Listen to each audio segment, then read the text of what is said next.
Ghana is enraging thousands of believers because he says the world will end in a few weeks. But the flood didn't occur at all, which made those who had made the payment orders extremely angry.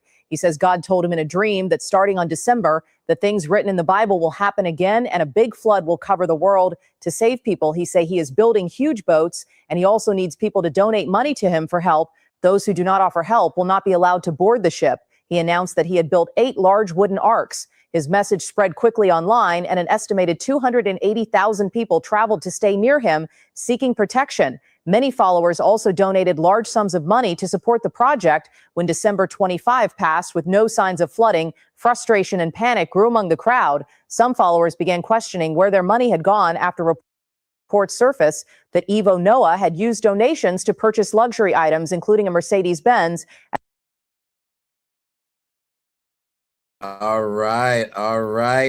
Welcome to This Week in Ghana. Sorry for the delay.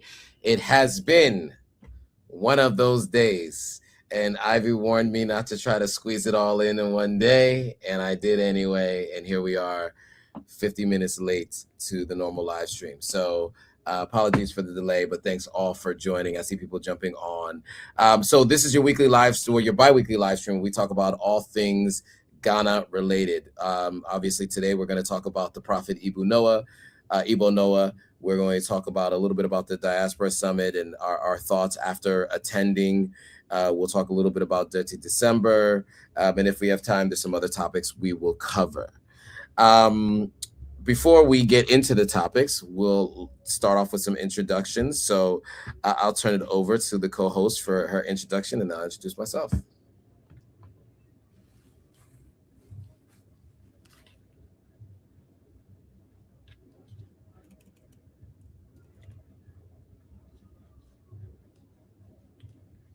Wait, Ivy, I don't know if we have your audio. Can you guys hear Ivy? I can't. Hello, can you hear me? I was on mute, so my apologies. There we go. No worries. Yes, I can hear you now. Hello, my name is Ivy Prosper. I tell stories from Africa, and I am an author of the book, Your Essential Guide on Moving to Ghana. And I do interviews on my channel. I tell stories primarily from Ghana with plans to expand to other African countries. And this evening, I'm excited for us to jump in and tell news stories from Ghana. For those of you who don't know, I also do consultations. If you're interested in information about Ghana, I have consultations that are also available. If you want to support my channel and the work that I do, you can always support through subscribing, through liking, through sharing. And if you want to make any monetary support, you can also do that by PayPal or by Zelle. And then there's also a button at the bottom of the screen that you can always support through super thanks or super chats. Absolutely. And I am Joe Hatagwa from Authentic African. We help people visit, move, and invest on the continent of Africa, bridging the gap between those living on the continent and those living in the diaspora. Available on all platforms, Instagram, Twitter, all of them. So yes, please follow, like, comment, and subscribe. Okay, so interesting story. I don't know when this came across your feed, Ivy. This Ebo Noah story, I did not become aware of it until around the 25th, where the prophet was, he had prophesized that there will be a great flood, like the one in the Bible. And the idea was that he was building these arks, and that was the day it was supposed to happen. But then I saw him on the radio that day, and he said that he got another notice that the date has changed. And in fact, he didn't have the year; he just has the date. So he knew it was the 25th of December. He just didn't know what year. And then obviously subsequent reports came out. He was on stage at a concert, celebrating on stage. He bought a brand new Mercedes-Benz. And so there seems to be a lot of confusion, frustration, anger. And reports are saying that 200,000+ people came on this journey. I saw a video of a man who was stranded because he actually came all the way to Ghana to get on one of those boats. But they didn't go anywhere. The boats are still there. And so, and then there's a note saying that from this guy George, obviously a Ghanaian, is saying he didn't steal money from anyone, just the hype. The car doesn't belong to him. Okay. So, Ivy, your thoughts on this story, and I'll give my thoughts immediately following yours. I think it's an unfortunate situation when you see that the funds that he got, he used to purchase a car. That's according to the reports. He used the money to purchase a car, which is really, in my opinion, very disheartening and disrespectful to the people who did strongly believe him and make their donations. You know, I know that there are people in the church who have said that they are prophets and that they receive prophecy from God. I think that there are people who are genuine and genuinely receive messages from God, but there are people who are false. And just from the way things went, he just seems to appear to be a false person. Because why would you use all of the money to now go and do things for yourself? If anything, you could have refunded to all the people, just refund them all their money so that they can go back to where they came from. Because a lot of people, according to the reports, have made the long journey and traveled. So I think that would have been the honorable thing to do, was to send the money back to everybody so that they can, you know, go back to wherever it was that they traveled from and not have a challenge. Because you said you saw the video of someone who was stranded. It would have been nice for him to get his money back so that he can go back home. So I think that's what should have been done.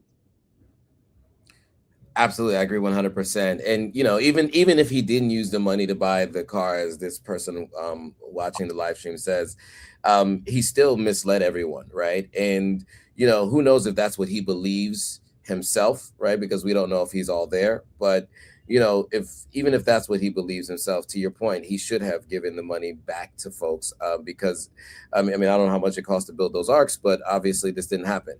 And the nonchalant nature in which I've seen these interviews of him, you know, basically saying, hey, why are you confused? I said the day, I didn't say the year. So it was December 25th. It can be 2026. It can be 2027. It can be any year. So I didn't say the year.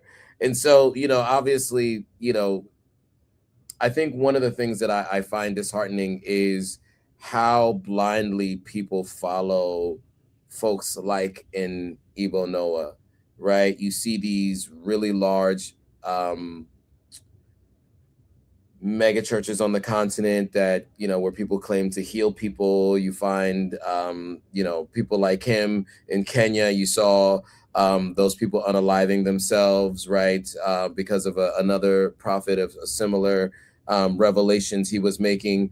And you know, it's not exclusive to Africa. Obviously, we've seen, you know, this whole concept of drinking the Kool-Aid comes from this guy named Jim Jones, who did the same thing in the United States and or in the West somewhere.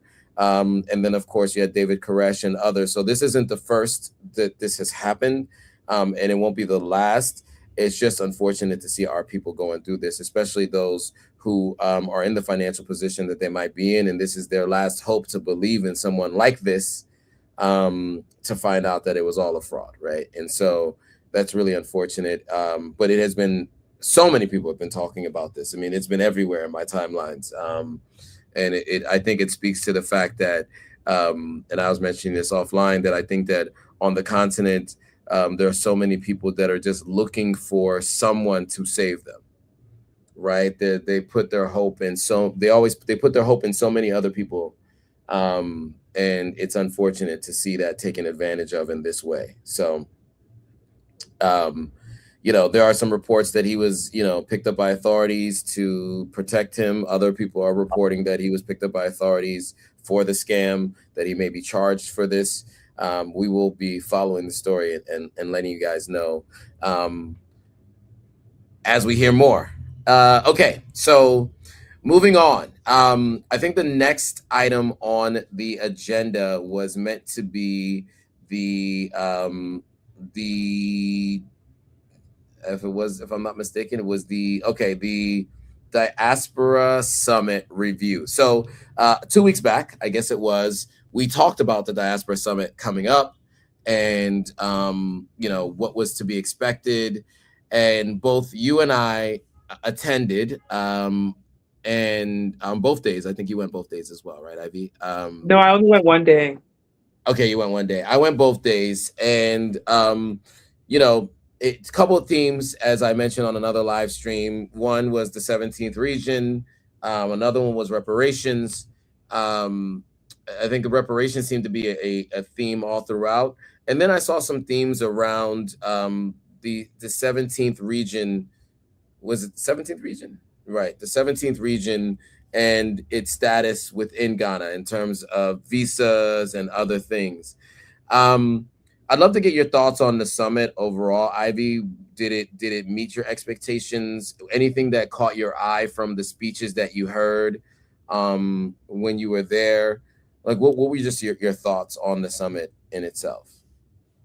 Well, what I noticed is that the summit was heavily focused on talking about reparations. That's something that the president spoke heavily on. And then the representative from UNESCO also had spoken about that as well.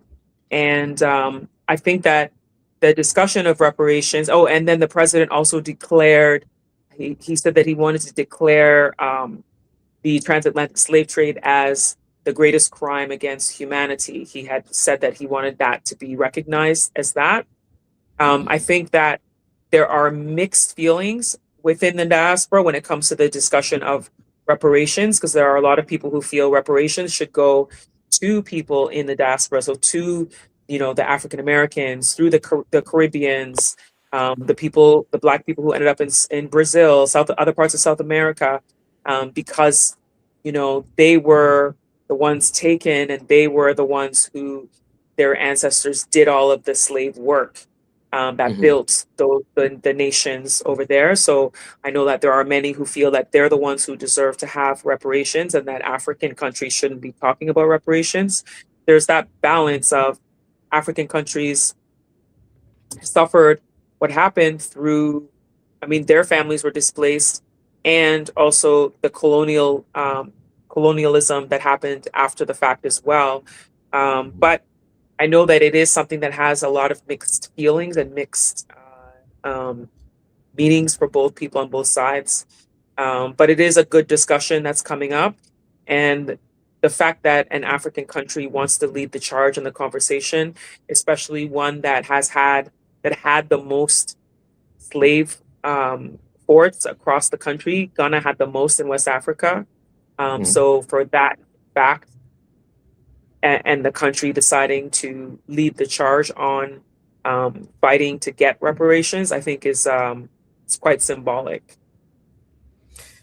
Absolutely, yeah, and yeah, to echo that sentiment, I think it is quite symbolic, and you haven't heard any other people outside of the United States talk about reparations as a forefront of their focal point for anything, as far as I've seen.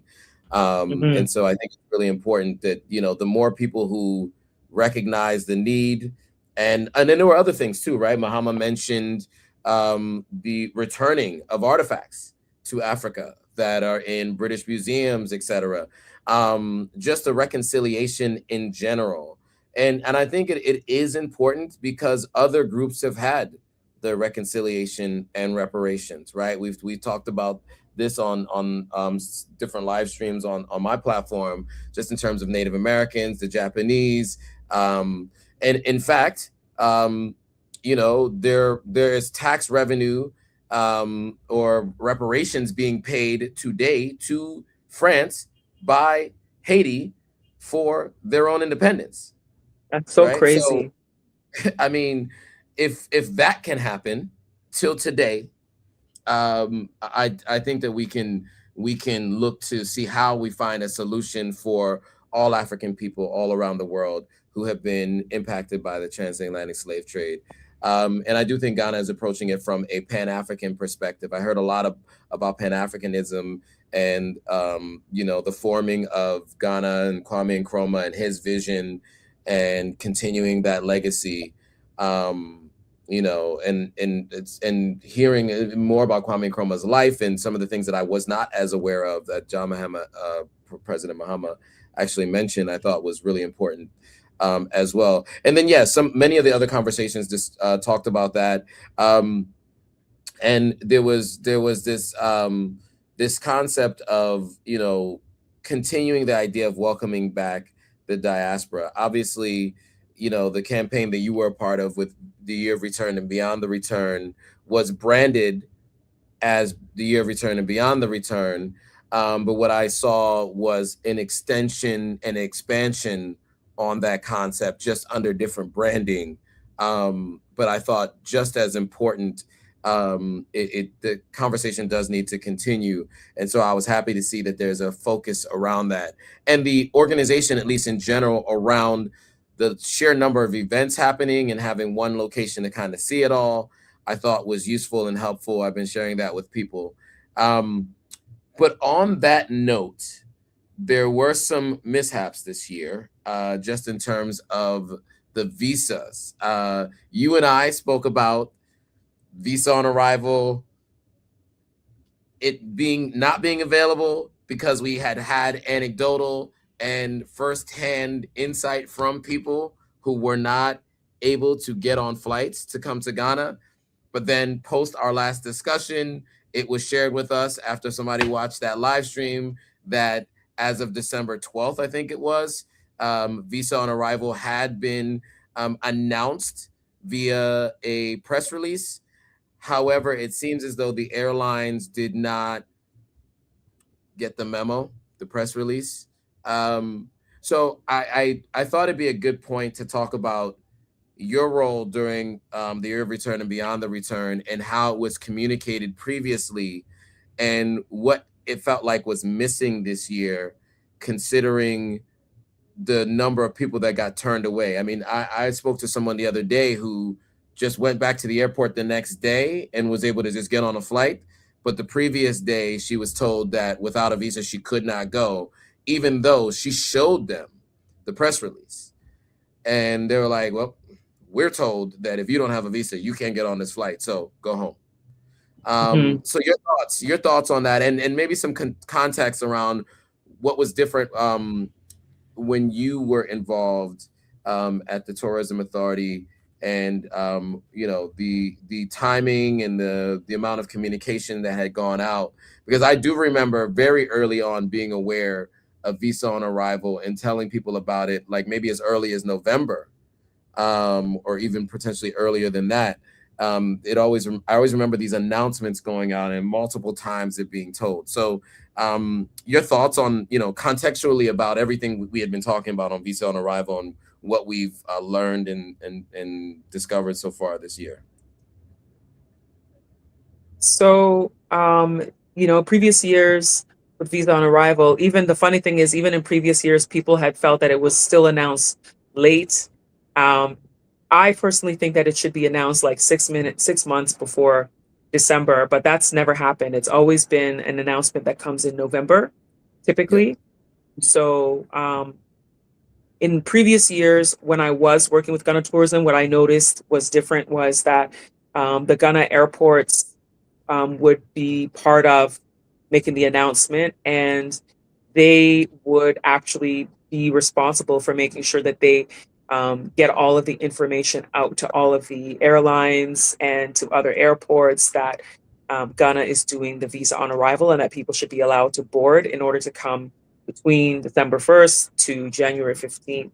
But this year, the press release was only from Ghana Immigration. So the whole strategy of it being automatically sent out to all of the airports and airlines and stuff would have a delay in comparison to it coming directly from Ghana airports.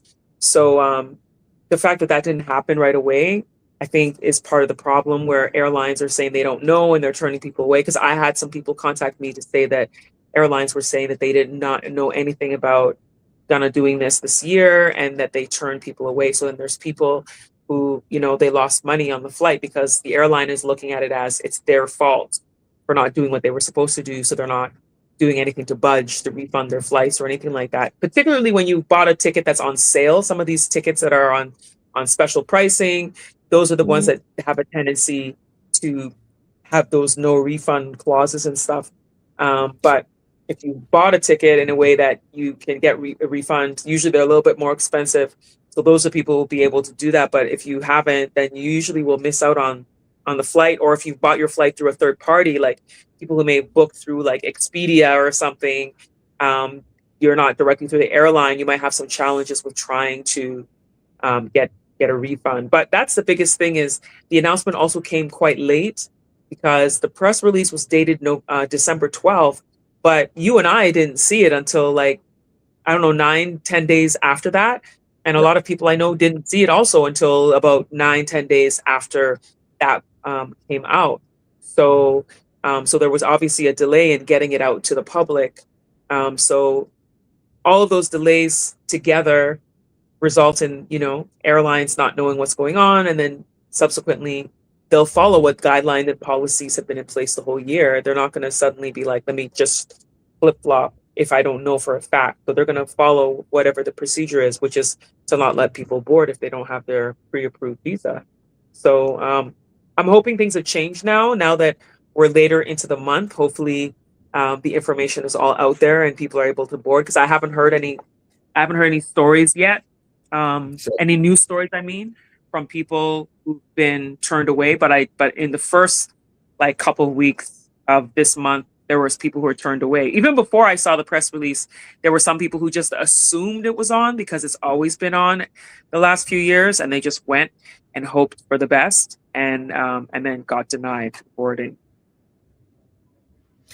Yeah, I think that context is all really helpful. I think the piece of, and you had mentioned this to me offline, but the piece about the airports making the announcements, not just coming from the tourism authority, is crucial, because they all talk to each other. I don't know how many airlines are looking for press releases from the tourism authority of any particular country, right? And so I think if an airport talks to an airline, that helps to obviously disseminate that kind of information, and you don't end up with some of these mishaps. So we hope that in the future that is made more. The announcements are made earlier, and that's the path that it goes. And hopefully those people aren't getting stuck on the way in. Okay, next, we did want to talk about the Dirty December, or December in Ghana. Let's say December in Ghana 2025, right? Because it has been rebranded from the year of return, beyond the return, to December in Ghana. And I guess each year it'll be December in Ghana the year. So it's December in Ghana 2025. It's been December in Ghana since 2019. Because 2019 was, 2019, the year of return was 2019, which is January 1st to December 31st. That's the year of return, 2019. Yeah. And then December is when they launched the December in GH campaign that Ghana Tourism Authority launched as part of recognizing that people were coming in December. Over the years in Ghana, people would come to Ghana in December. Usually Ghanaian diaspora usually came home in December. But because of the year of return, they did this whole official branding of December in GH. And so that was kicked off by Ghana Tourism Authority in 2019. So every December, it's a December in GH campaign that Ghana Tourism Authority has in collaboration with the Ministry of Tourism, Culture, Creative Arts. And so it's just, again, it's December in GH. The Dirty December branding is really much usually it's brand that's about the partying all night and all that stuff. That's what that branding is attached to. Whereas the December in GH is a tourism campaign focusing on multiple events, not just the nighttime partying, but multiple events. And then the Beyond the Return was the branding. Yes. So Beyond the Return was a follow-up to the year of return and started January 1st, 2020.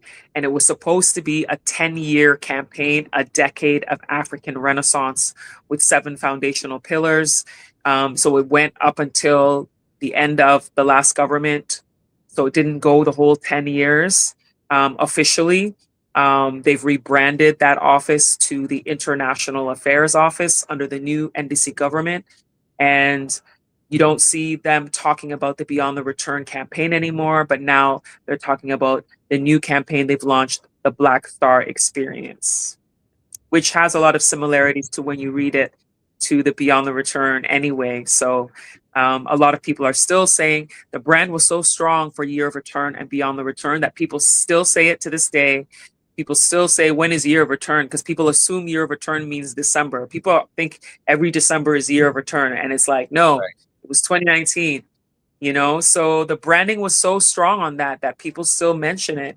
And I know it's going to be a challenge trying to do this push of the Black Star Experience and then the International Affairs Office. So yeah, we'll see how it goes. People are still coming to Ghana.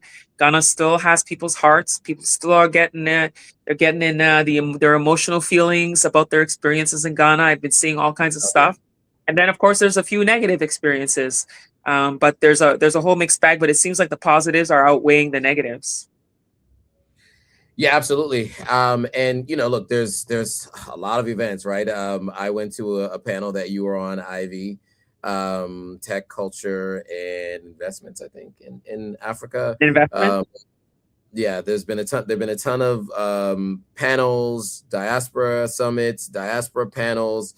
There's a ton of nightlife activities. I'm running on fumes right now because last night I was at Afrofuture, as you can see. Shout out to Ivy Prosper for the press pass. And so that was an interesting experience just because I went to the first Afrochella prior to them being sued and having to change their name. And that was a very different experience than what we have today. And I think what I will say is what I've noticed is, I was in Ghana for 2019, 2020, 2021, all through the month of December. And what I remember, obviously in 2019, you had Afrofuture, Afrochella at the time, and Afro Nation. And, you had all of the big Afrobeats artists in those days. And in the next year, they were fighting each other to overlap who was performing where. And it was all within those couple of days span. Afro Nation, a Live Nation operation, I don't think continued after last year, 2 years ago. I think they stopped coming to Ghana. No, yeah, 2 years ago they're not coming to Ghana again, they said.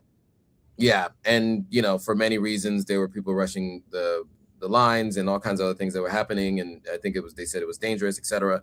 But what I do see now is a lot of those major Afrobeats artists came for other shows earlier in the month, right? So GTCO, I don't know how we describe that bank name. I only ever see the letters. I've never heard anybody say it, but GTCO, they had a big performance. I think Burna Boy came for them. I think Ira Star was here for their show, and that's a bank. So the bank had an event earlier this month, and it seemed like that they kind of front loaded the big events because all those artists are now all over other parts of Africa this December.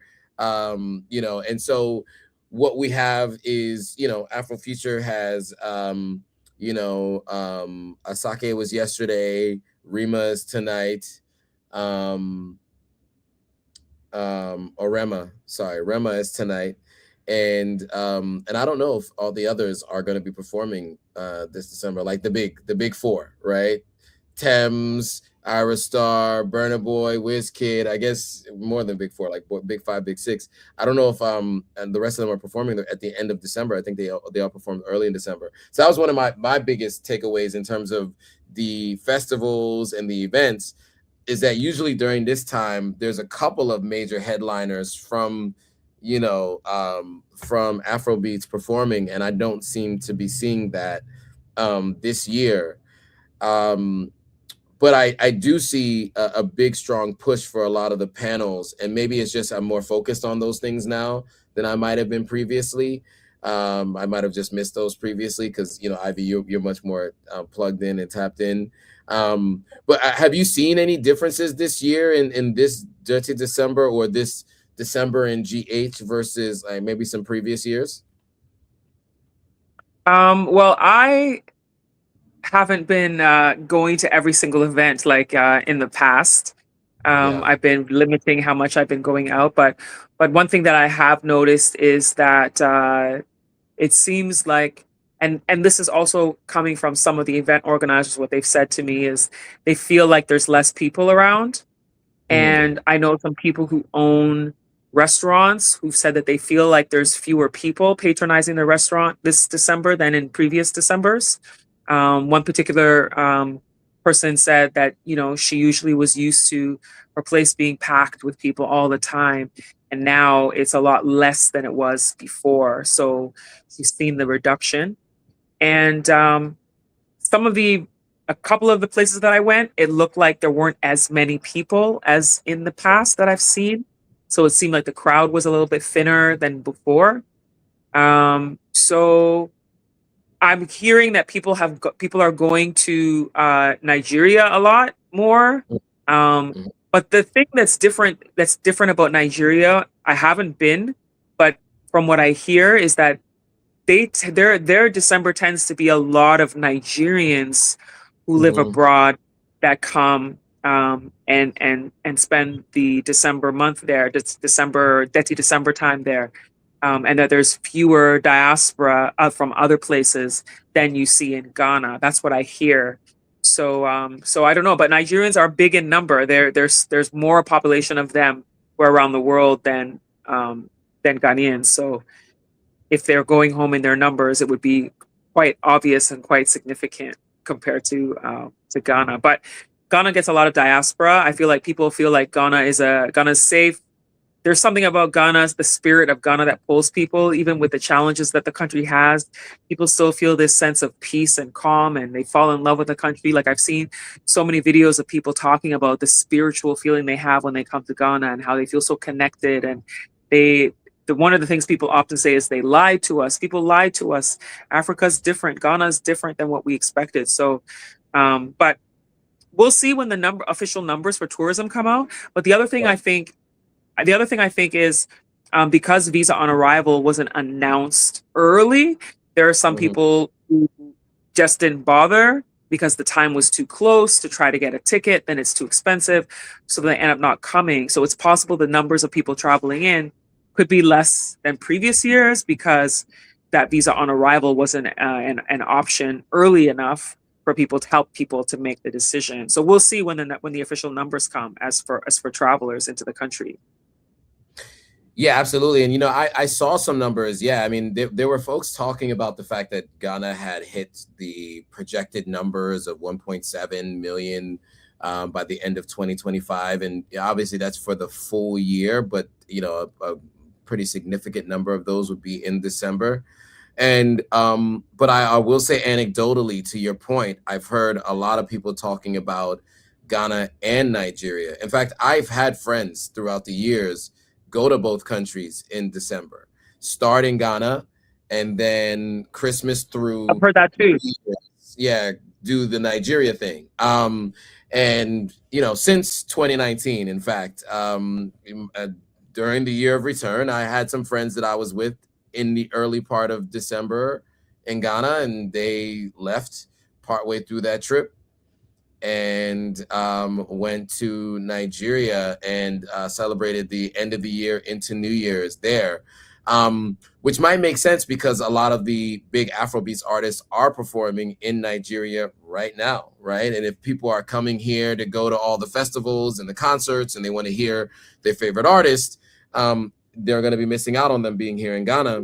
And so if that's what they're coming here for, Nigeria is probably the place to go if that's what you're looking for, considering the schedule. So it's anecdotal. I mean, we'll see what the numbers say, but that's what I've been seeing and hearing from folks. I don't know if you had anything else you wanted to add to that, but that's what I've been hearing. No, I'd have nothing else to add. All right, cool. So I know we started really late, guys. And so I do want to run through maybe one or two more items before we go.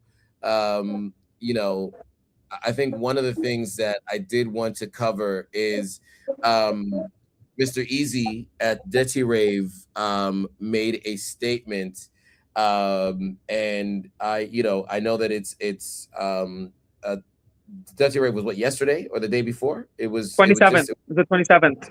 The 27th. So that'd be 2 days ago. This is the 29th. Can you give us a little bit of context about what he said and I guess why he said it? Well, he basically said that uh, he wanted Ghana Tourism Authority to help him get land so that they can help to build a facility that would be a both indoor and outdoor facility for having large scale events. And he's putting up $2 million of his own money to get the project started. So now Ghana Tourism Authority is on blast because of Mr. Easy making that statement. So there's a lot of people in the comment sections of different people who've posted on their platforms the clip of him saying it. Some of them saying that, that if the tourism industry is serious, they would do something. Others, like a lot of people supporting him, saying that he should. It was good that he said what he said. I made a comment on one video and was like, who told him that Ghana Tourism is the one who gives land? Because Ghana Tourism is not responsible for land in this country. Right. If anything, I know that Ghana Tourism Authority has a lot of the public face for tourism in Ghana because they are actively involved in a lot of things. So a person who doesn't know the intricacies or ins and outs of Ghana will choose to call out the front-facing organization. But, most of the land in Ghana is like presided over by the chiefs. So it's like you got to get in with the chiefs for them to figure out what piece of land that they might want to help you allocate, and work with them in the Lands Commission to try to get something, because the government has, I think, less than 20% of land in Ghana, and the rest is like mostly presided over by chiefs. So you have to get in the good books with them and figure out, where. And when he said Accra, I was thinking, where in Accra is there space to build a venue that he said 3,000 plus in size? For, I'm just thinking of where exactly in Accra, because I foresee this being something that would be outside of the city, because so much land is gone already in Accra. But we'll see what happens. I'm sure that a statement will be made by Ghana Tourism Authority, but it's a government organization, so they're not going to be hasty in their response. They're not going to just respond quickly out of emotion and retaliation just because he made this statement, because it's trending on all kinds of news outlets as well as a lot of bloggers pages. So I'm sure that they're having discussions and meetings behind the scenes, and a public statement will be made, an official statement would be made eventually. But we'll see what happens. Yeah, and I mean, and I get it. I mean, you're speaking to a medium-sized event venue where, like, indoor and outdoor, because I mean, obviously, Afro features at Elwak Stadium, and it's big enough to be able to hold all the people there, right? And plus many more. And I was there last night. I may be going back again tonight. We'll see how my brain is functioning and if I'm able to get there. But I do think that the idea of having an event space like that is really useful. But to your point, where, right? I mean, unless you're saying the greater Accra region, which is much bigger than like just, you're saying, like outside, like Kaswa or something, but that's kind of far too. So who wants to go to Kaswa all the way there for an event if you're coming in town? Yeah, so I mean, I'm interested to see what the response is, especially since you said, right, there's a lands commission, right, and that's really the people who help to facilitate those kinds of things. And as you said, obviously the chiefs have basically like 80% of the land here, or they preside over it. And so yeah, I mean, obviously there's it's easier said than done. There's a lot that has to happen. But I'm interested to see the response there, because he's talking about putting up his own $2 million of his own cash to do it. I thought it was interesting. I haven't heard an artist say anything like that before. So yeah, I mean, interested to see if that's the case. And so yeah, okay. So I wanted to mention that before we go. We are way late. And thank you, Ivy, for being able to come on and staying on this late, because I know it's almost 10:30 now, and we were supposed to go 9. And thank you guys for watching. Those who watched, and I didn't see any comments today. Not a lot of comments today. Some People people are who out joined, partying, maybe. yeah, in people who joined late too, were talking about the earlier discussion with reparations, etc. Those came up a little bit later. So I did see some of those comments in here. But yeah, I mean, I think I don't know. I think maybe everybody was just listening in today because it's a pretty good group of folks online. I just don't see a lot of people commenting as much, except for when we were talking about the reparations piece. There were a number of people commenting, but we wanted to get on to the next story, so we didn't get a chance to spend too much time on capturing everybody's comments. But we will be back. In 2 weeks, we'll go live again, and we'll be talking about all things happening between now and then. With, in the interest of time, and how late it is in the evening, I think we'll bring this thing to a close. Ivy, anything else that you have for the folks out there who are watching? I don't have anything else. It's been a good conversation about the news in Ghana this week. And it's time to go to bed. So I will say, as Ivy said earlier, you can support the channels. Those links are in the descriptions of these videos if you want to support the channel in any way that you can. It is free to like, comment, subscribe, and to share this with anyone. So you can drop it in WhatsApp, send it to Blue Bubble, Green Bubble, whatever, via text message. Feel free to save the video. All those things help not only us, but it helps to get this information to more people, right? I think the reason why we're doing this is it's not for vanity purposes, right? We really do this because we care to share this information with folks. And if you feel like this is valuable, we always ask that you do your part to help us get this in front of more people. The algorithms have been challenging to us these days. And so we need your help as the army of those viewing these live streams to help get the word out there to more people. So we appreciate you guys watching, but also sharing, liking, commenting, and subscribing to the channels. And all of that will be in the description below. So with that, thanks for watching. We will see you guys all in a couple of weeks. Bye, guys. See you soon.